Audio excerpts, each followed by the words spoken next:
Hello and welcome to today's European SharePoint Office 365 and Azure Community webinar.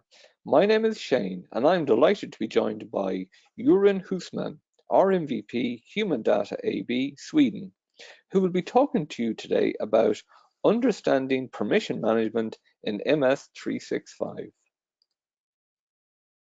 Remember to join in the conversation about today's webinar on Twitter.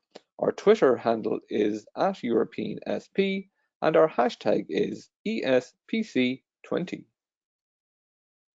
Don't forget to check out the Resource Center. This is updated daily with the latest blogs, ebooks, webinars and how-to videos. Simply visit sharepointeurope.com and click the content link at the top. After the webinar, we will have a questions and answers session. Type any questions you have in the questions window. Questions will be selected and answered at the end of the presentation. This webinar is being recorded and you will be notified by email when it is added to the Resource Center. And now I'm going to pass you over to our webinar presenter, Göran Husman. Hello, Göran. Hello, Shane. Thank you for doing this introduction and for inviting me to do this webinar.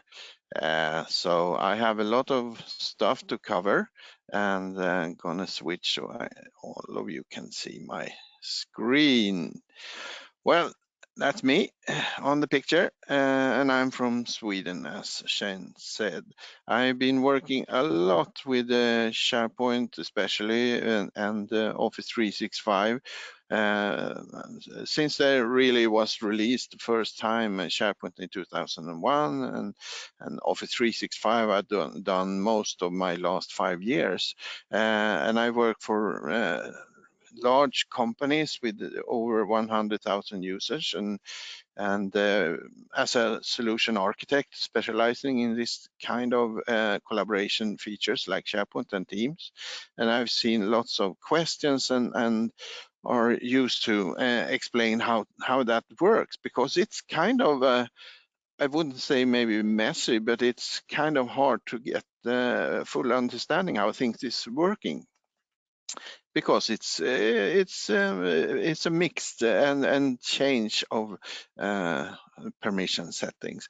So let's dive into directly to this agenda. I will start with some overviews of SharePoint's classic features, and then I will jump into Office 365 security features, and then I will show you some tips and tricks what you can do with guest access and so on. So let's go to the first slide. I just want to make sure everyone understand what groups is. I frequently see that groups is not clear to everyone, but the purpose of a group is to make sure that the owner can control access to objects like documents and folders or maybe even a complete system like Microsoft Teams or SharePoint site. But there is also groups that is used for sending email to people in a simple manner, make sure a lot of people receives that email. And then we have a third purpose, and that is in SharePoint, you can, for some parts, you can say that this content should only be presented for that kind of people. For example, the IT department or the HR department or something like that. We usually call that target audience. So that's what you are using groups for. And in Office 365, there are 4 different types of groups. The first one, the simplest one, is called distribution, sometimes known as a mail group or a DL. And that is, of course, for sending email, but it's also used to filtering SharePoint content on a web page. So it actually has two purposes.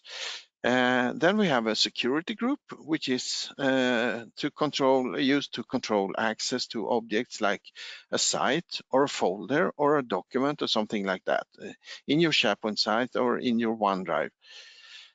Then we have a mixture of these two called mail-enabled security groups. And that's both of these. So a mail-enabled security group can be used to both send out mail to a number of people, predefined people, and also for giving access to, for example, a SharePoint site. All of these three are old types of group. There have always been these kind of groups in any what we today call on-premise network environment, like when you had a local SharePoint or a local Exchange server or something like that.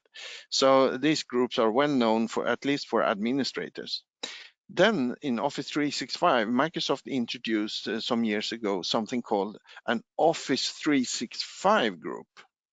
And that is a very special group that only works within Office 365 content and services. And that is used for like both a security group, but also like a mail group, or really a shared mailbox even, not just a mail group. So with Office 365 group, you can control access to Microsoft Teams, for example, who will be a member, owner of Microsoft Team, or a planner, but also to SharePoint sites. Plus, it has a shared mailbox with a shared calendar, so everyone who is member of the 365 group can, for example, see a shared calendar. So that's groups. And then we have the term called nested groups. And nested groups means that you have groups within groups. And there are some rules you need to understand here. So a distribution group can only contain other distribution groups. So you can't mix something else here, but one distribution group can contain several other distribution groups. And when you send a mail to the main distribution group, it will also be passed on to the nested groups. A security group is very much similar, but it's talking about security instead. So if you want to have access to maybe a file share, that security group is perfect for that purpose. And the security group can, in its turn, also contain another security group. And now, if you get, if you're a member of either the main security group or any one of the nested security group, you will get access to that file share, for example. And now comes a very special type here, a special type of rule. And that's when you have mail-enabled security group, because it can contain both a security group, that kind of group, and a distribution group. Huh? Interesting. So with a mail-enabled security group, you may have groups, this distribution group embedded, which then will not be able to get access to whatever you are using the mail-enabled security group to grant access to. So you will see an example in just a few minutes. I will show you. We had recently an incident here, and it was due to the way it works. And finally, the Office 365 group, that cannot be nested. You cannot have groups within an Office 365 group. That is simply impossible today. But Microsoft is working to add this functionality, but as of today, it's not possible. So if you try to add a group, for example, a security group or a distribution group to a 365 group, all that will happen is that it's the members of these groups will be extracted, the current members, and then added, but not the group itself. Which means that if you later change that group you added once, because you added or removed some members in it, that will not be reflected onto this Office 365 group. So remember that. Okay, so let's dive into SharePoint to start with the classic SharePoint permissions. So, and this is exactly the same for on-premise SharePoint and online SharePoint.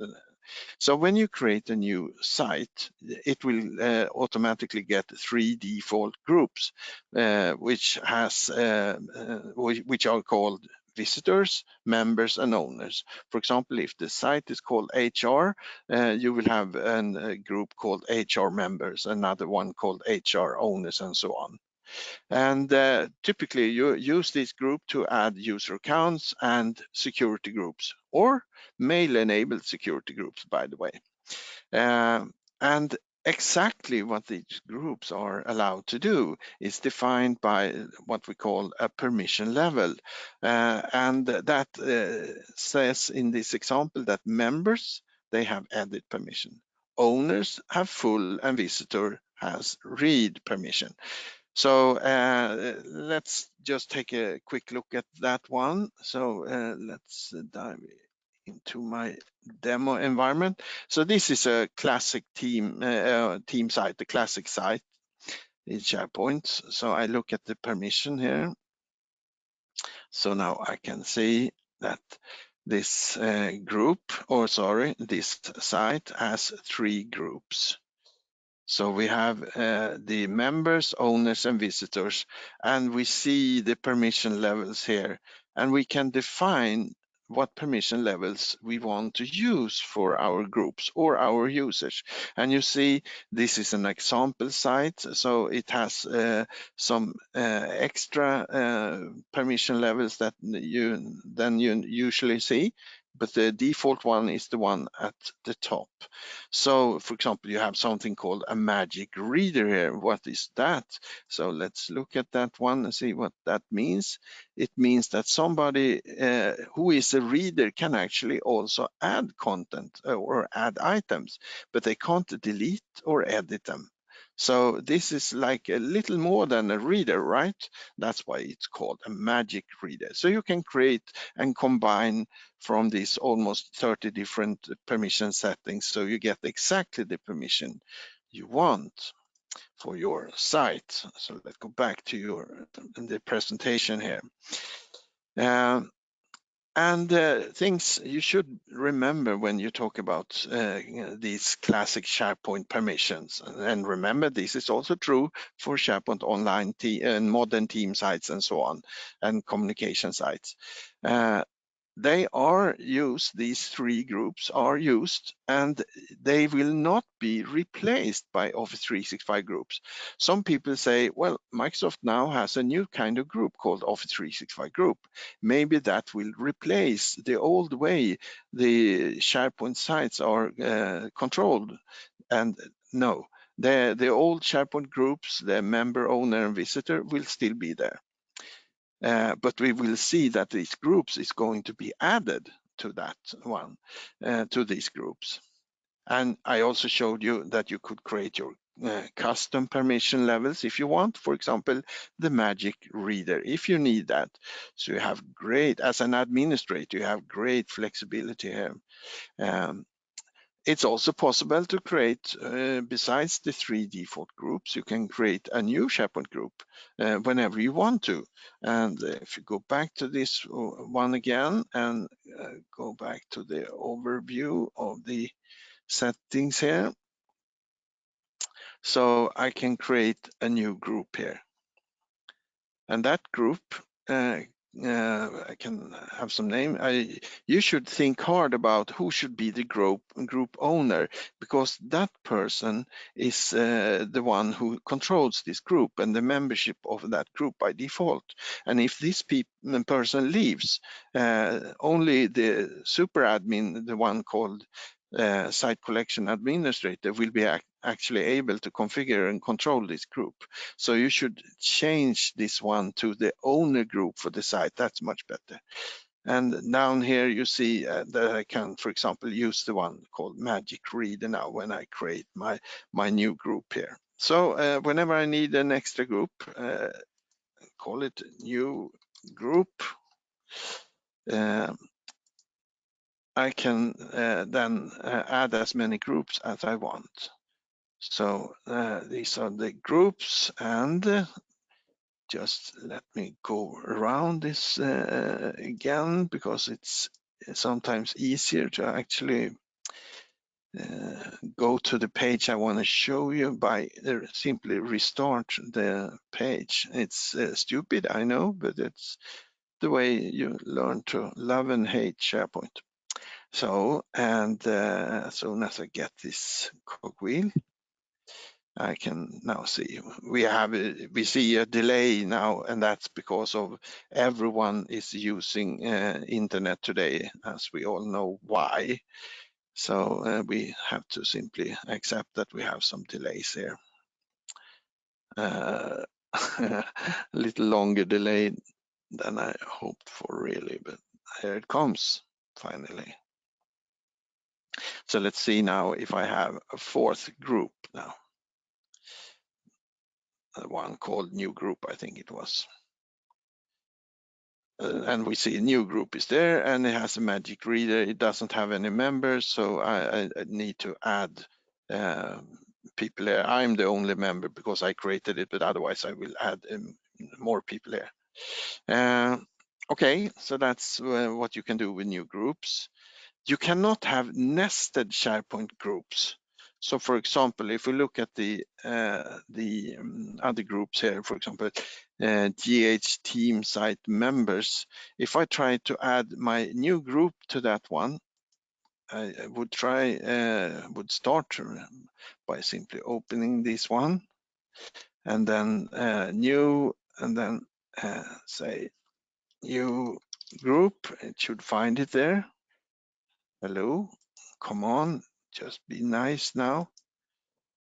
That is because of the network system is a bit overloaded, and probably the servers at Microsoft Data Center is also probably overloaded.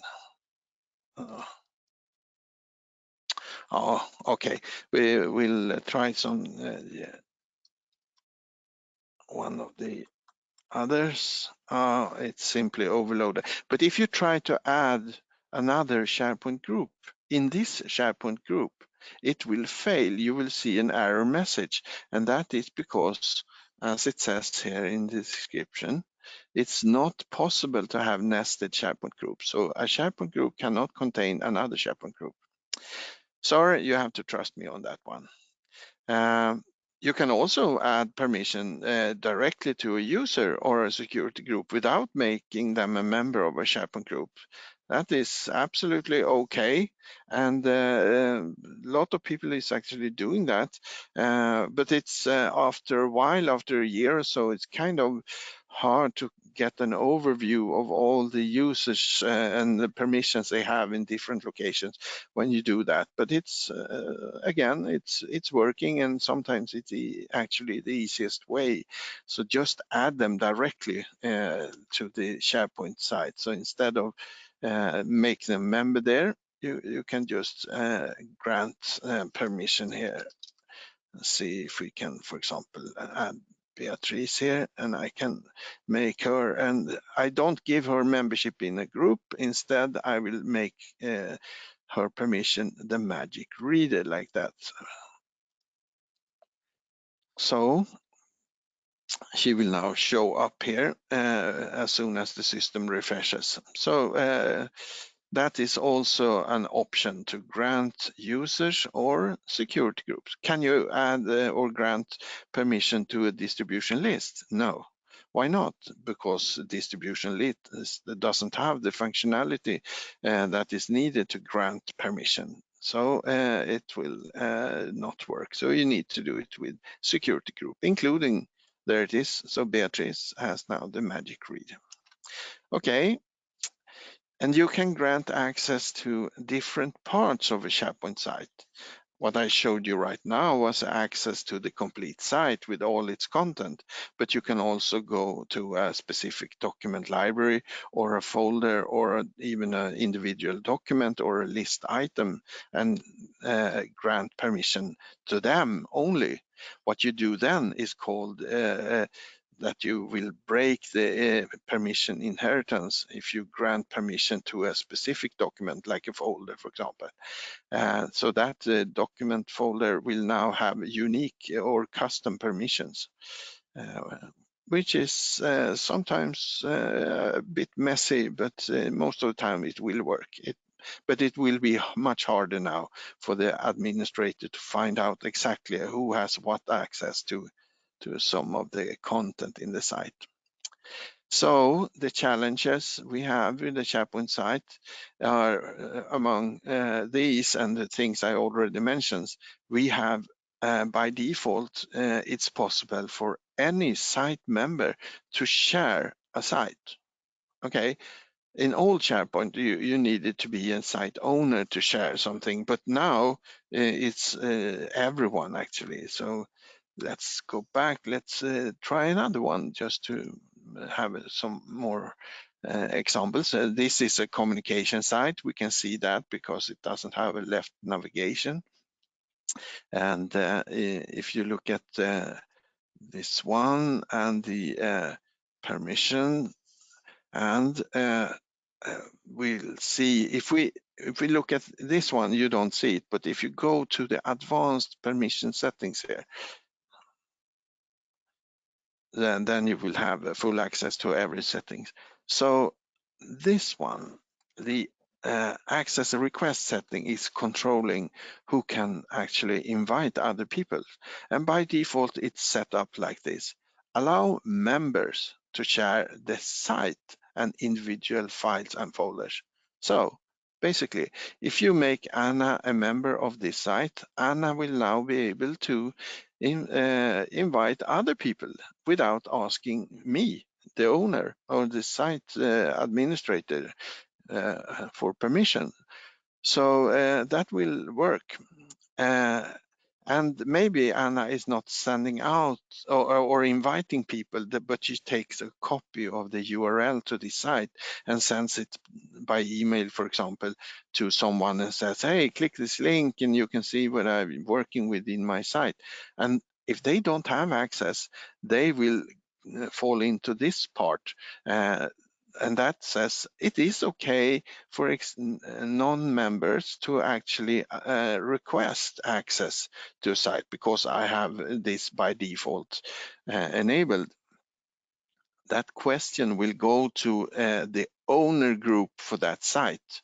So this is the site name, and this is the permission, from the 3 default groups. So if you don't want anyone to apply for access, you could just simply remove that one. Or if you don't want your members to share your content and the site itself, you should do like this. But the default is to allow that. So there will typically there will be lots of documents and folders with unique or broken permissions because Anna and the rest of the members are inviting other people's. And that is perfect if you want to have a smooth collaboration, because Anna is realizing that that Benny needed access, but Benny don't have access.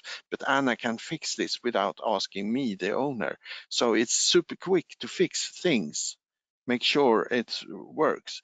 But then again, it makes a super hard to understand permission settings because I'm the owner and I didn't even realize that Benny had access. But now I can see that he has if I know where to look. So, and then if you have something and you need to check that, you will have these tips. It may be hard to find all the objects with broken permission. Use the site permission for the site and then look for something in advanced, the page we looked at just a minute ago, and look for the yellow one. So let's see now.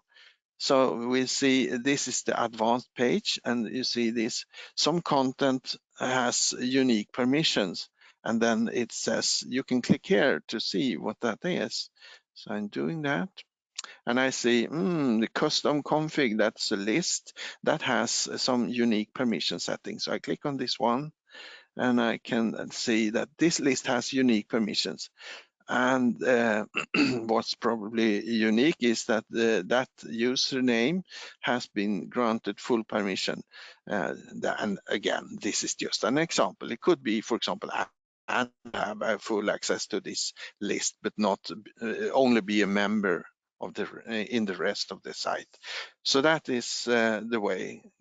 Show you one more time so you sure know how to use this and to find this.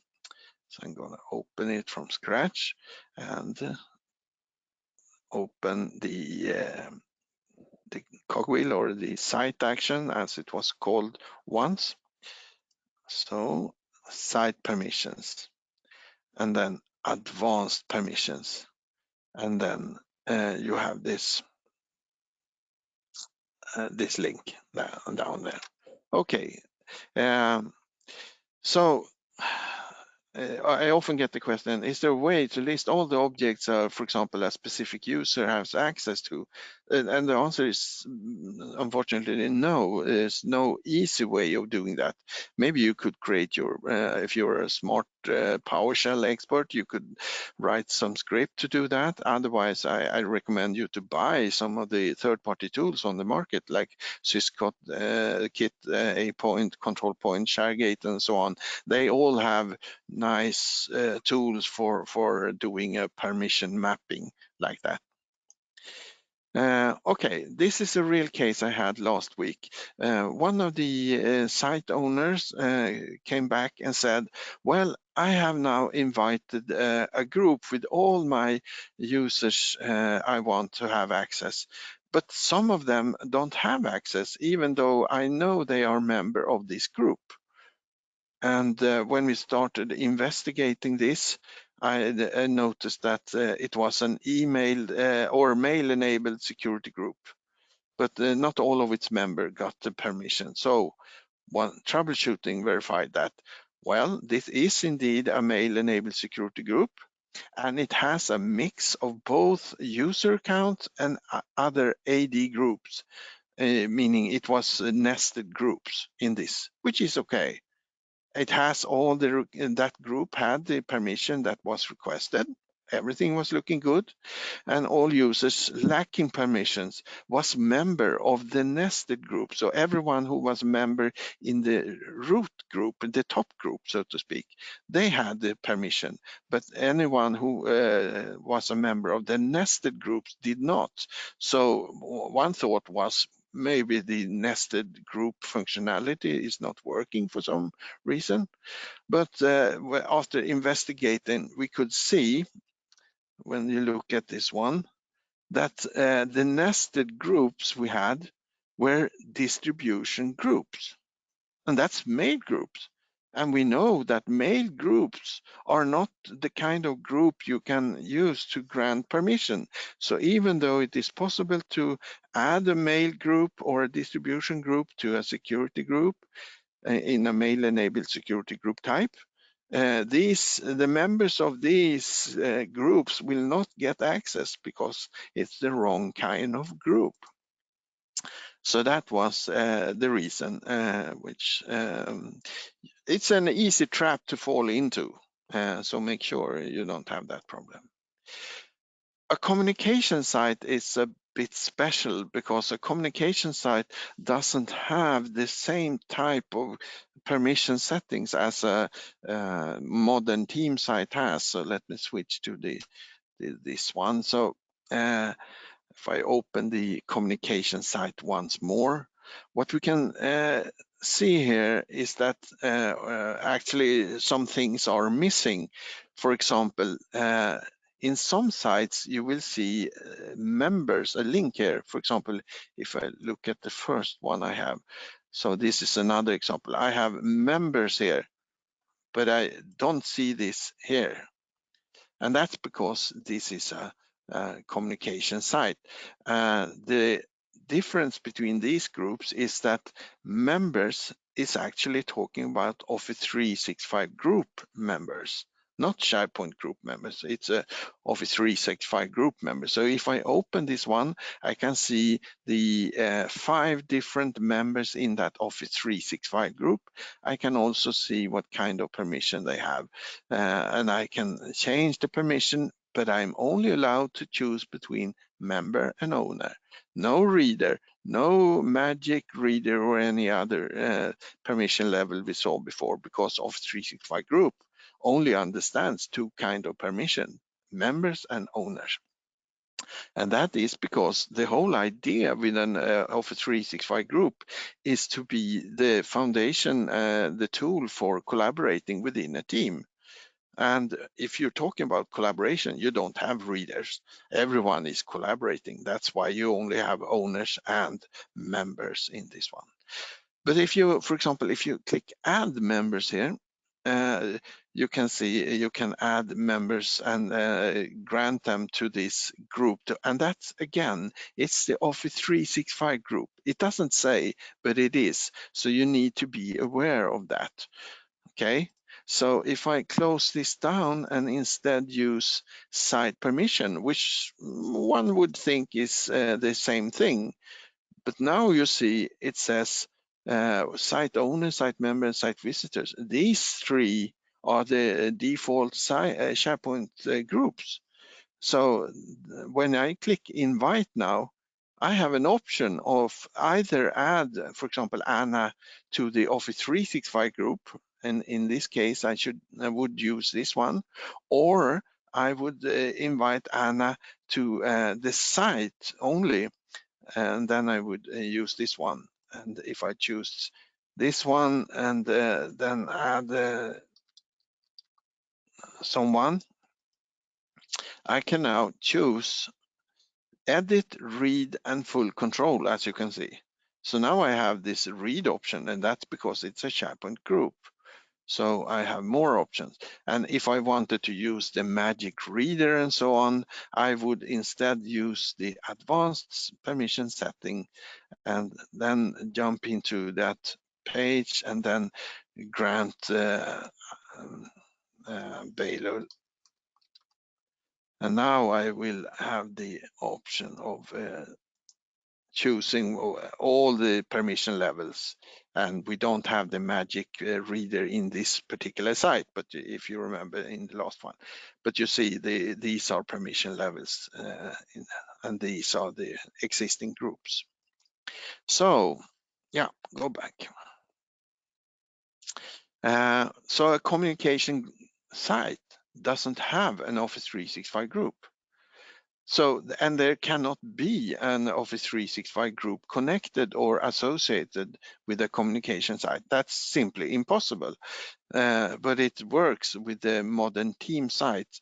So when you create a new site, you need to understand that this is it's a difference between the permissions you have when you use this option in the SharePoint. So in create site here, so just wait for this one to show up. So the left one called team site, sometimes called a modern team site to distinguish it from the old classic SharePoint team site. So this one has an Office 365. You can see that connected to an Office 365, but then the communication site does not. What's the difference? Well, this one can be connected to a Microsoft team. It can have a Microsoft planner. It can have a private channel in a stream video portal. It can use all the unique features in Office 365 because of this Office 365 group. This one cannot, because it doesn't have a 365 group. So this one is really meant to be used for sharing information with your organization typically, not for collaborating really. So, and if you want to share this kind of site with somebody outside, it's not possible to do that. So go back to this one. Even if you try to use the more advanced permission settings, which one, because that's the one that gives you most options as a site owner. So I cannot, for example, let's try here at the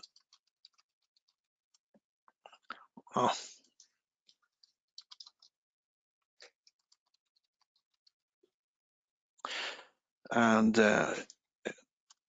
that will not work because that's an external address, and it's not possible to invite external people to a communication site unless you actually open that possibility or functionality.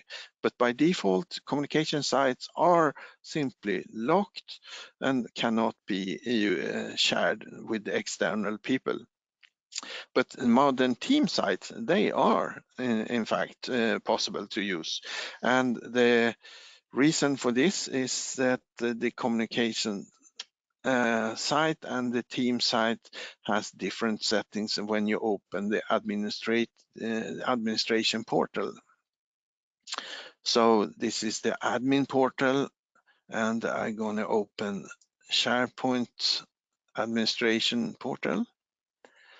And now I can look at my site and see here. And look at them, and we can just simply select one of them.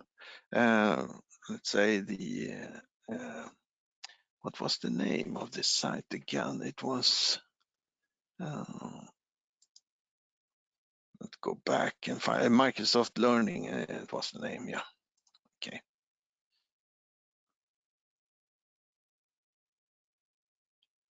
So that's the site. If I open, select that one first, then I can open the sharing button. I will now see the options I have, and it says only people in your organization. So that's why I cannot invite someone from outside my organization, but I can invite everyone inside, but not anyone outside. If I instead look at some of the other ones, for example, the one called Clara, and see sharing, that is a modern team site, and it has by default this option selected, new and existing, which means that you can invite external people to that one. If you would like to make it possible to share your communication site, of course you can just simply change this setting. But we go back to this one. There is one special type of sharing setting called anyone, which is, if I open this one again, and that's the first one at the top.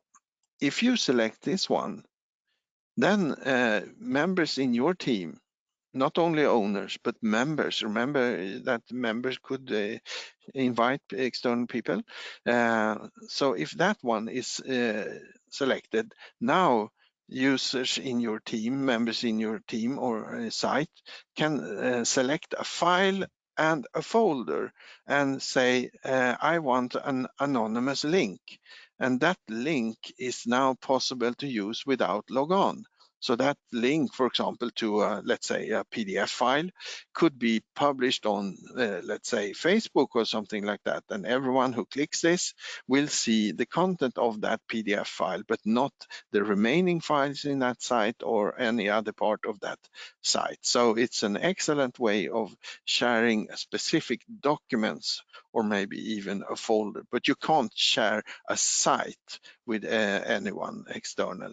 So it needs to be a file or a folder when you use this one. And if you have anyone selected, you will also be able to invite external guests and require that they log on. So that's the difference. So SharePoint Groups is used to grant access to content in a single site collection. And all its content, for example, the lists and documents and folders and so on. But only within SharePoint. You can't use a SharePoint group, for example, to grant access to Microsoft Planner or something like that. Instead, you use this kind of group, the Office 365 group, that is used to grant access to modern features like modern team site, planner, Microsoft Teams, and so on. So that is the difference between that group and the SharePoint groups. So SharePoint is the old world, Office 365 is the new world simply.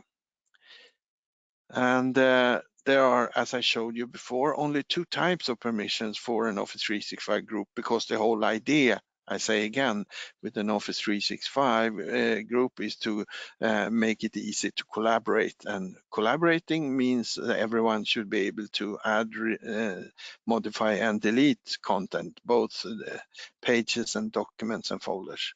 So there is no reader in this one.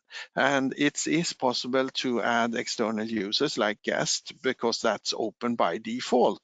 And a guest, if you add a guest to an Office 365 group, it gets almost the same permission as the member. You could actually say it is a member, but in a Microsoft team, you can say and distinguish between the regular member and the guest when it comes to, for example, if you should be able to create a new channel in a Microsoft team. Maybe you don't want guests to do that, but a member in the team should be able. So that's a distinguish you can do between these. And what about the mixture now? If you have a SharePoint site and then you connect an Office 365 group to that SharePoint site, what happens? Well, the owners of that 365 group is going to be treated specially, and these owners of the 365 group will be added to the Site Collection Administrator group. Site Collection Admin Group is a group that makes you or gives you total control of this site, regardless of permissions. So it's a very, very high, actually the highest permission you can have in a site. So make sure you understand that if you make someone an owner of a 365 group, they can do everything they want with that site the 365 group is associated with. The members, on the other way, of that 365 group, they will be added to the SharePoint members group. So let's see how that works. So we go to back to this one, and is this a site with the Office 365 group? And the easiest way to find out is to look for some indications here. And so if it says members here, we know it's an Office 365 group connected to this site. And also, if we could just point to the title and get this pop-up that automatically expands, we also know that this is an Office 365 group connected to this site. So let's see now, how is this Office 365 group used in respect to permissions. Again, I need to open the advanced. And now I can see that if I open the members group, SharePoint members group, I will see the Office 365 members. So that one is actually the people who are members of that Office 365 group. It's a bit confusing that you see this name because it's the same name as the site, but the Office 365 group gets the same name as the site, and that's why it is confusing. If you try to look inside it, you will see that this is not a regular group. I mean, you can't see any members here, but this information here actually means that this is an Office 365 group, even though it may be hard for a regular user to understand that. But if you want to see who is a member of that Office 365 group, you need to go back to the start page and then click on members here when it shows up. So just a second.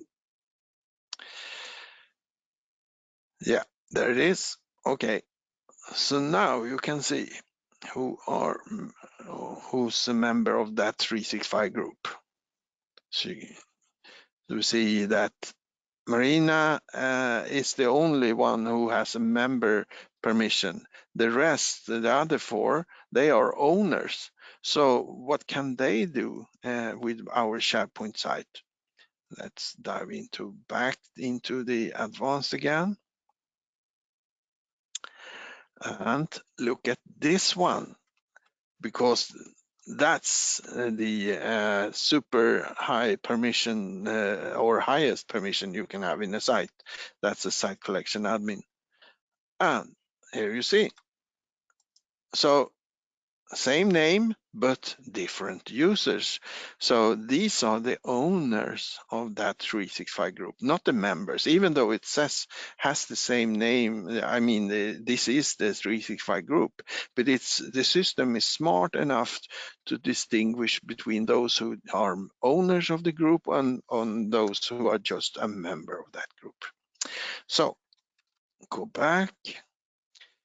So when is some frequently asked questions about the 365 groups? When is a 365 group created? Well, when you create a modern team site, like I showed you before, or nowadays when you create a new Yammer group or a planner or a Microsoft team, with the wrong spelling I see here, then automatically an Office 365 group is also created with the same name. That goes automatically, so you don't have to do anything. Can I just create an Office 365 group, you may ask? I don't want Planner or Teams or something like that. Yes, if you open Outlook, there is an option to create an Office 365 group, but that will also create associated apps, even though you didn't ask for it. So for example, you will get a modern team site, even though you don't use it. You will get a shared mailbox and a calendar with it, and you will get the planner. So they are simply interconnected, all of these, with the Office 365 group. I don't want these extra apps. Can I delete them? No. If you delete, for example, the planner or the SharePoint site, the group will be deleted as well. And if you delete the Office 365 group, the site and the planner and teams will also be, that is associated, will also be deleted. So you have to be careful there. And so you need to understand that they are super hard interconnected. Can I restore an Office 365 group with all its associated apps if I just by mistake deleted it? Yes, that's simple. Within 30 days, you can use the Azure AD portal or by PowerShell, and then you can simply list deleted 365 groups and say restore. Where can I manage this Office 365 group? There are several ways to do that, but one way is to use the Azure AD portal, but you can also set many settings as a regular user. So if you open the site, you can click conversation and group settings. So a regular user would do like this instead. Site communication, which I have obviously the conversation I see I have deleted for this one, so let me find another one for you. Yes, so let's look at some other one we have. That one should work. It should be a regular standard configuration setting. Yeah, so that one has the conversation. So I want to do some configuration of the Office 365 group that is used for this site. Click conversations. And now you see it's switched to this shared mailbox that is connected to this Office 365 group. Now we have that group settings, just have to wait a little. So, that's the shared mailbox. And now we can use this one, and then we can use settings here. Now we can see some group settings that you may be interested in changing here. So, for example, so go back to this one. What kind of members can you add to an Office 365 group? Today it's only user accounts. If you add a group, its member will be extracted and added, but the group itself will not be a member. So you can't have nested groups, as we said in the beginning. We can show that, for example. So let's go to back to this site, and let's look at the site.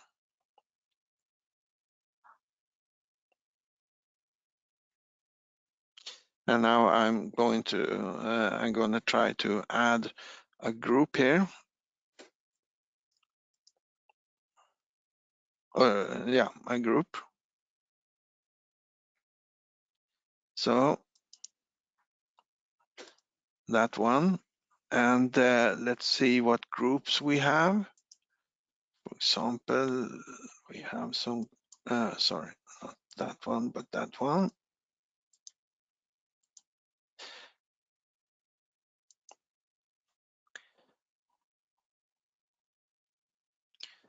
So let's make it a security group then.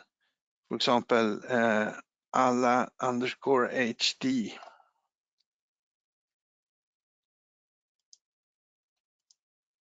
alla_HD. Can search directory, and it doesn't find it. Okay. So let's try another way instead. We can we can use the team, Microsoft Team, that is connected to that site. So I'm going to switch to that one, and I have this one is Clara, and so like that. We can see we can add see the number of current users or members in this one, and it's only us two. And if I add something here, and the group name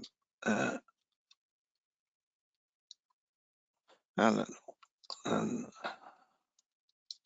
sometimes it can be hard to find to make it find the one. I'm going to try with another one, HR. Found this group, and then I add it. So it says, notice this information here. One member already exists. So the group had 5, but it has now added the extra 4 in this one because one was already added. So look at this one now and check now. And we see we have lots of users, but there is no group. The HR group is not listed here. So, and if I remove these users from that one, that list, they will not be deleted from the HR group we saw before. So it's only its members. So you need to understand that. And sometimes you say, well, I would like to have a group that is automatically updated when I employ new members in my company or something like that. Well, what you need then is to convert the Office 365 group to something called a dynamic Office 365 group.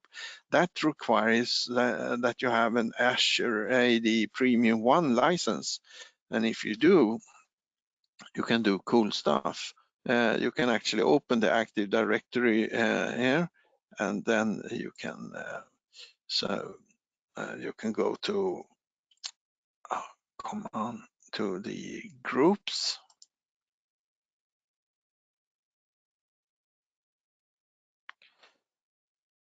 And then you can select an existing group. You see them, the one which says Office here, which means it's an Office 365 group. So I can now open that group. I can now, that's an overview, so properties, and say that this one is not individually assigned users. I want to convert that one to a dynamic user instead. And if I have a dynamic, I need to say also what people should be added. And I can, for example, say that I want people that has, well, we can see if we can do something quickly here. Choose a property that the department is equal to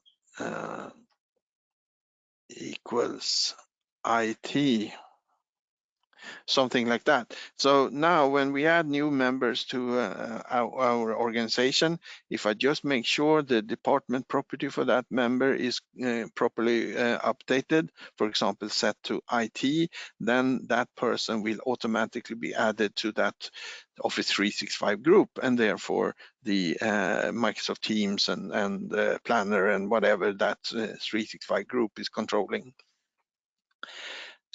Time flies, so I will just skip this a little. That's the one I just showed you. When you invite external people to an organization, for example, to your Microsoft team or your modern team site, you remember communication site was locked for external sharing, but the modern team sites and teams are open for external sharing. You will get something registered in your Azure AD, and that's a new account listed as guest access. So if I go back to this one, I can see some of the members I already have. And for example, that one, guest. So, and we can understand from the address that this is not an internal user account, so it's an external account. And then somebody has invited that one. And if you want to see what, and you need to be a tenant admin in order to see this, you can now check and say, well, is she added? Well, she's not actually. She was probably kicked out from the Microsoft team or whatever. It's probably just was a demo at some time. But otherwise, you would see the list of the Office 365 group that particular user was a member of as a guest. Another thing that is really cool with this overview is that you can see who is a regular user. For example, they are member of your 365 tenant, so they have an Azure AD, so they are listed as members. Some are listed, for example, like a Microsoft account, and that's outlook.com, as you can see there. And this one is an external. He's also a guest, but this guy has his own Office 365 environment. So somebody in my organization has invited Michael with his own Office 365 account. That's why it says external Azure AD directory. So yeah, and I see I'm running out of time, and Shane will soon kick me here, but there's a lot of settings you can do. We talked about that, how to configure a SharePoint site and open it for external sharing. And I also showed you that in the Azure AD portal, you can see and look for people added as guests, and then you have an explanation what the different source is meaning, so, as I just showed you. And if you, for example, would like to see more about these external users, maybe you find out that this person that you have been that is invited by somebody in your organization, you don't want them to be there, you can just simply right click on it and delete. And if you do that, that person, that guest account is now immediately kicked out from that whatever permission they had in, let's say, a Microsoft team or invited to a site. So as an administrator, you have really good control. You can also see how often they have been using this system. So if you click on that, if you're wondering what are they using, that is a local user. So we can see now information where they are. And by the way, interesting here, you see somebody's trying to hacking the system. So we have 3 failures here. Somebody from China somewhere is trying to use, they have found her mail address and trying to use that for logging on, but they failed, and we're happy for that. And if we go, for example, look at this guy, this is also an external 365 user from another organization. I can now see that this person has been using the system, simply logged on at least once. So let's see how often, when it was.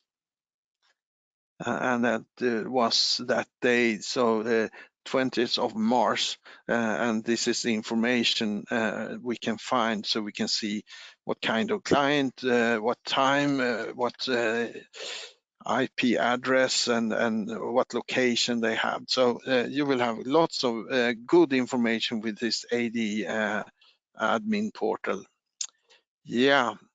So to summarize, SharePoint is still using SharePoint groups for permission controls, but modern team sites also now uses the Office 365 group.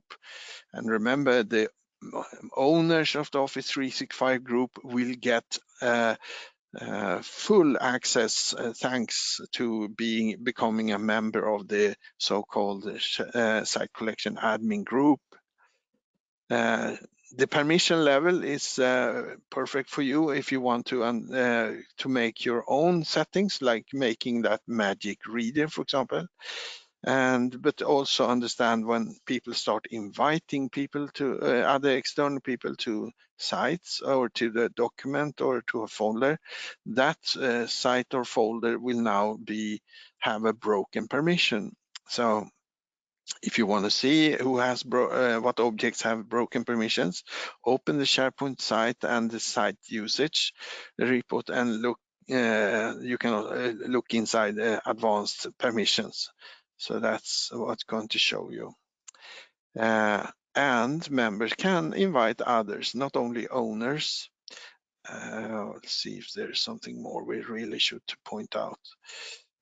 So every external people that is invited is actually added to your tenant. It will not be any extra cost for you, but it's simply, you will find the names there. So as I showed you just a second ago, you can kick them out or look at when they used that sharing last time.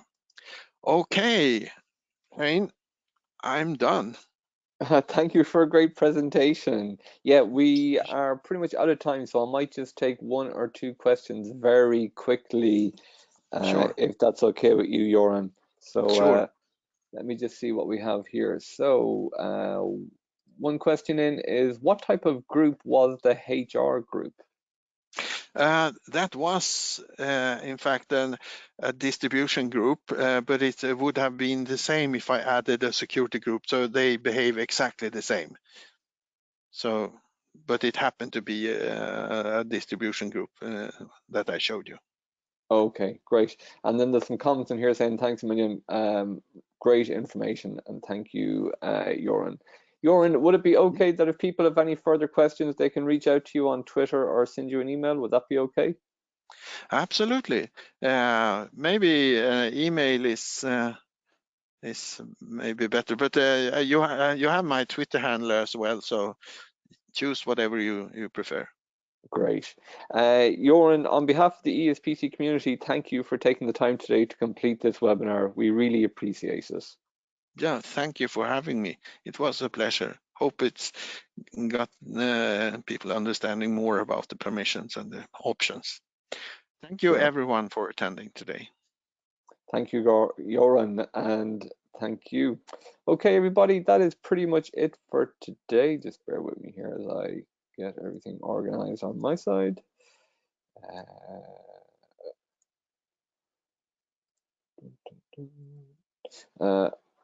Okay, so again, a big thank you to Joran Husman.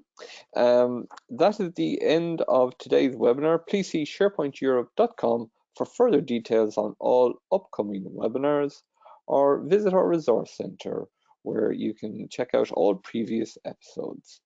Thank you for joining us today. Take care and goodbye.